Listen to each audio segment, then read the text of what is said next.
باللہ من الشیطان الرجیم بسم اللہ الرحمن الرحیم۔ السلام علیکم ناظرین، میں ہوں آپ کا میزبان Mirza Nadeem Baig, program views on news with Mirza Nadeem Baig میں۔ ناظرین محترم، آج 2 دسمبر ہے اور بدھ کا روز ہے۔ بدھ کے روز کے خبر نامے کے ساتھ آپ کی خدمت میں حاضر ہوں۔ جیسا کہ آپ جانتے ہیں کہ ہمارے خبر نامے میں اسپین، یورپ اور دیگر ممالک کی خبریں شامل ہوتی ہیں۔ تو ناظرین محترم، آئیے آپ خبر نامے کی جانب چلتے ہیں۔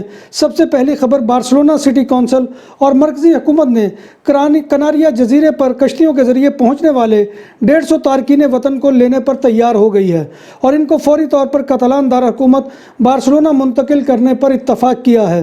ان تارکین وطن کو سٹی کونسل بارسلونا کی نگرانی میں رکھا جائے گا۔ یاد رہے کہ 2020 کے درمیان 15,500 سے زیادہ تارکین وطن کناریا جزیرے پر کشتیوں کے ذریعے پہنچے ہیں۔ اسپین میں رواں سال کے دوران ماہ نومبر میں کار کی رجسٹریشن میں 18.7% کی کمی واقع ہوئی ہے۔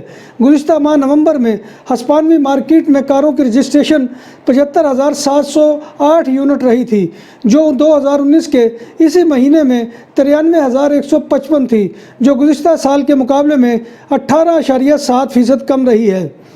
بارسلونا کے 6 اضلاع میں بڑے پیمانے پر کرونا اسکریننگ کا عمل دوبارہ شروع کر دیا گیا ہے۔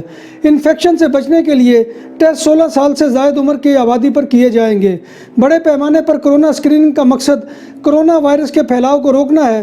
اسکریننگ محکمہ صحت، بارسلونا سٹی کونسل اور بارسلونا یونیورسٹی کے زیر اہتمام کیے جا رہے ہیں۔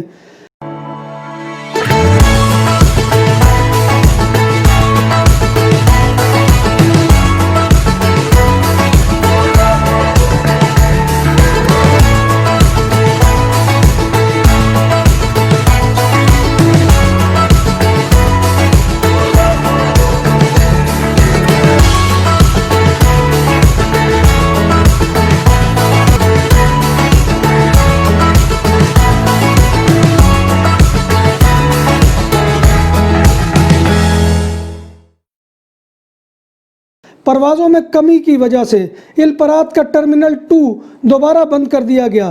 بارسلونا ہوائی اڈہ وبائی امراض سے پہلے روزانہ 700 سے 800 کے درمیان پروازوں کی آمد و رفت ہوتی تھی، مگر اب یہ کم ہو کر 150 اور 200 کے درمیان رہ گئی ہے۔ کل منگل کو T2 پر کچھ پروازیں چل رہی تھی، لیکن منگل کے بعد ٹرمینل 2 کو بند کر دیا گیا ہے۔ کرونا کی وبا نے بارسلونا میں تاریخی اور عوامی مقامات پر بہت منفی اثرات مرتب کیے ہیں اور اس سے میونسپلٹی کی اپنے تاریخی مقامات بھی مستثنی رہے۔ پارک گوئل، چڑیا گھر اور طبی دعووں سے حاصل ہونے والی انکم اور سیاحوں کی آمد کو بہت زیادہ متاثر کیا ہے، جس کا اندازہ اس امر سے لگایا جا سکتا ہے کہ صرف انتونی گاؤڈی کے ڈیزائن کردہ پارک گوئل میں 2019 کے مقابلے میں 2.3% سیاحوں کی کمی واقع ہوئی ہے۔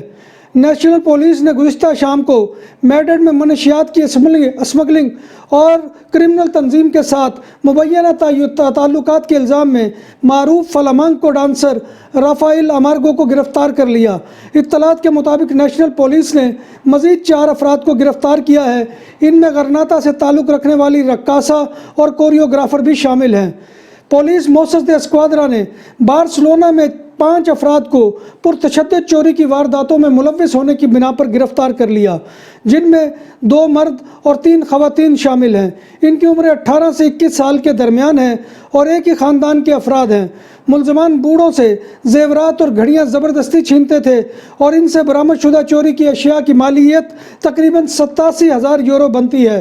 پولیس کے مطابق ملزمان سڑک اور گلیوں میں معمر افراد سے مہنگی گھڑیاں اور سونے کے زیورات زور زبردستی سے چھینتے تھے۔ انہوں نے 65 پرتشدد وارداتوں کا ارتکاب کیا اور 90 وارداتوں میں معمر لوگوں کو نقدی اور زیورات سے محروم کیا۔ بارسلونا میں گواردیا اربانا نے گزشتہ روز ایک چور کو گرفتار کر لیا، جس نے ایک سپر مارکیٹ کے مینیجر کو تشدد کا نشانہ بنایا اور لوٹ مار کی اور چور فرار ہو گیا۔ لیکن واقعے کے تھوڑی دیر بعد پولیس نے گشت کے دوران اس چور کو سپر مارکیٹ سے تھوڑی دور گرفتار کر لیا۔ پولیس نے شخص کے ہاتھ کو دیکھا تو وہ زخمی تھا اور اس کے پاس وہ اشیاء بھی تھی جو اس نے مارکیٹ سے چرائی تھی۔ بارسلونا کے علاقے ہسپتالت میں پولیس موسس دے اسکواڈرا نے ایک چور کو گرفتار کر لیا جو ایک ایسی بلڈنگ میں داخل ہو گیا کہ جس کا ایک دروازہ کھلتا تھا لیکن اس کے بعد وہ لاک ہو جاتا تھا اور چور جو ہے وہ بلڈنگ میں پھنس کر رہ گیا اور اس سے نکلنا محال ہو گیا۔ یہ واقعہ رات 1 بجے پیش آیا۔ پولیس نے پہنچ کر ملزم کو گرفتار کر لیا اور مزید تحقیقات شروع کر دی ہیں۔ برطانیہ میں نئے امیگریشن قوانین کا آغاز ہو گیا۔ دنیا بھر سے ویزے کے خواہش مند افراد خصوصی پوائنٹس کے تحت ویزا حاصل کر سکیں گے۔ تفصیلات کے مطابق برطانیہ میں نئے امیگریشن قوانین کے تحت ویزے کا اجرا نیا پوائنٹ سسٹم متعارف کروایا گیا ہے۔ نئے نظام کے ذریعے آن لائن ویزے کا آغاز ہو گیا ہے۔ برطانیہ کے یورپ سے انخلا کے بعد یہ پوائنٹ سسٹم متعارف کروایا گیا ہے۔ واضح رہے کہ برطانیہ میں نئے امیگریشن قوانین کے تحت ویزوں کے لیے یورپ سمیت دنیا بھر سے ہنرمند افراد کو ترجیح دی جائے گی۔ اس طرح دیگر ممالک کے شہری ملازمت اور ویزے کی سہولت سے فائدہ اٹھا سکتے ہیں۔ برطانیہ میں غیر قانونی تارکین وطن کا داخلہ روکنے کے لیے برطانیہ نے بڑا قدم اٹھا لیا۔ سیکرٹری داخلہ پریتی پٹیل نے ساحل پر گشت کرنے والے افسران کی تعداد کو 2 گنا تک بڑھانے کا فیصلہ کیا ہے۔ فرانس کو 28 ملین پاؤنڈ کی ادائیگی کی جائے گی۔ سیکرٹری داخلہ نے نئے غیر قانونی مہاجرین کی آمد و رفت کو روکنے کے لیے مذکورہ رقم دینے پر اتفاق کیا ہے۔ سیکرٹری داخلہ پریتی پٹیل اور فرانسیسی وزیر داخلہ جیرالڈ کے مابین اس سلسلے میں اہم معاہدہ اس پر دستخط ہوئے ہیں، جس کے تحت انسانی اسمگلر کے خلاف بھرپور آپریشن کرنے پر اتفاق کیا گیا ہے۔ معاہدے کی روح سے سمندری راستے سے برطانیہ داخل ہونے والوں کا داخلہ مکمل طور پر بند کر دیا جائے گا۔ تمام تر اقدامات کے باوجود چھوٹی کشتیوں کے ذریعے مہاجرین کی برطانیہ میں داخلے کے بعد سیکرٹری داخلہ سمیت حکومت کو عوام کی کڑی تنقید کا سامنا کرنا پڑ رہا ہے۔ جرمنی کے مغربی شہر میں ایک گاڑی سے متعدد افراد کو کچلنے کا واقعہ پیش آیا، جس کے نتیجے میں 4 افراد ہلاک اور 15 سے زائد زخمی ہو گئے۔ پولیس کا کہنا ہے کہ ہلاک ہونے والوں میں ایک بچہ بھی شامل ہے۔ پولیس کے مطابق 51 سالہ شخص نے اپنی کار سے متعدد افراد کو کچل دیا تھا، جس کے نتیجے میں جانی نقصان ہوا۔ جرمنی میں کرونا وائرس کے باعث جزوی لاک ڈاؤن کے دوران گزشتہ ماہ بے روزگاری میں اضافے کی بجائے کمی دیکھنے میں آئی۔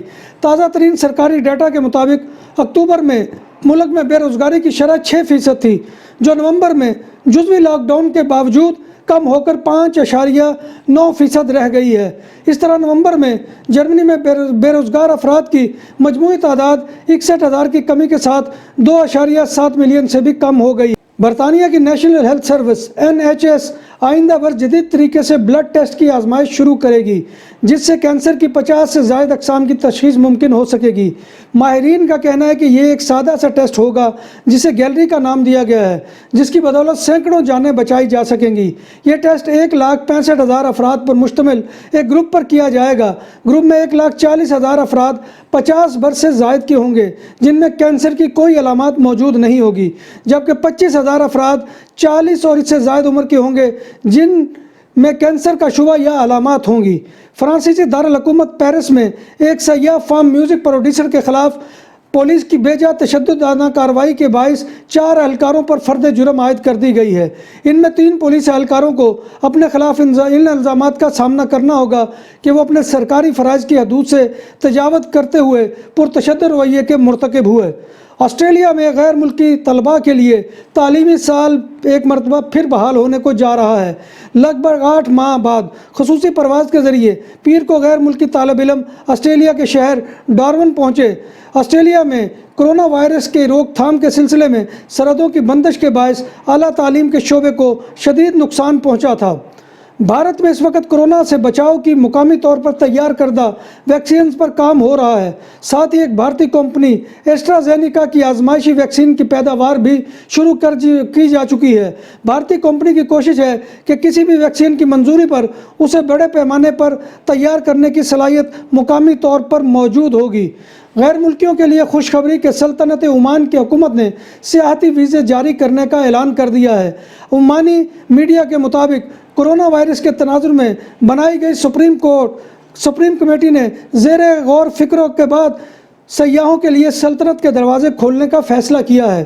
ٹورزم کمپنیوں اور ہوٹلوں کے زیر تمام سیاحتی گروہوں کو کرونا فریم ورک کے تحت سیاحتی ویزے جاری کیے جائیں گے اور کرونا SOPs کے تحت غیر ملکیوں کو سلطنت میں آنے کی اجازت ہوگی۔ نیوزی لینڈ کے دورہ پر گئے ہوئے پاکستانی کرکٹر ایک ہفتے سے آئسولیشن میں ہیں، جس کے بعد پاکستان اور نیوزی لینڈ کا 4 روزہ کرکٹ میچ ملتوی ہونے کا امکان ہے۔ ذرائع کے مطابق کھلاڑی ایک ہفتے سے مسلسل کمروں تک محدود ہیں۔ کھلاڑی مسلسل کمروں میں رہ کر اکتھاہٹ کا شکار ہو چکے ہیں، جس کے باعث کرکٹر کی صحت اور ذہنی حالت میچ کھیلنے کی اجازت نہیں دیتی۔ پاکستان شاہینز کے 4 روزہ میچ کو ملتوی یا نئی تاریخ کا اعلان کیا جائے گا۔ ناظرین محترم، یہ تھا آج کا خبر نامہ جو میں آپ کی خدمت میں لے کر حاضر ہوا۔ امید ہے کہ آپ کو یہ سیگمنٹ پسند آئے گا۔ آپ کو اگر یہ پسند آئے تو آپ ہمارے چینل کو سبسکرائب کریں، لائک کریں اور شیئر کریں اور کمنٹ باکس میں آ کر کمنٹ کریں۔ آپ کے کمنٹ جو ہے وہ ہماری رہنمائی کا بہت بڑا ذریعہ ہوتے ہیں۔ اور ناظرین محترم، اللہ سے دعا ہے کہ وہ ہمیں ایمان اور صحت کی سلامتی کے ساتھ زندہ رکھے، اور اللہ تبارک و تعالی ہمیں اتنی آسانیاں دے کہ ہم وہ آسانیاں دوسروں میں تقسیم کرنے والے بنیں۔ اسی دعا کے ساتھ اپنے میزبان مرزا ندیم بیگ کو اجازت دیجیے۔ انشاءاللہ کل نئے خبر نامے میں آپ کی خدمت میں دوبارہ حاضری ہوگی۔ تب تک اللہ حافظ۔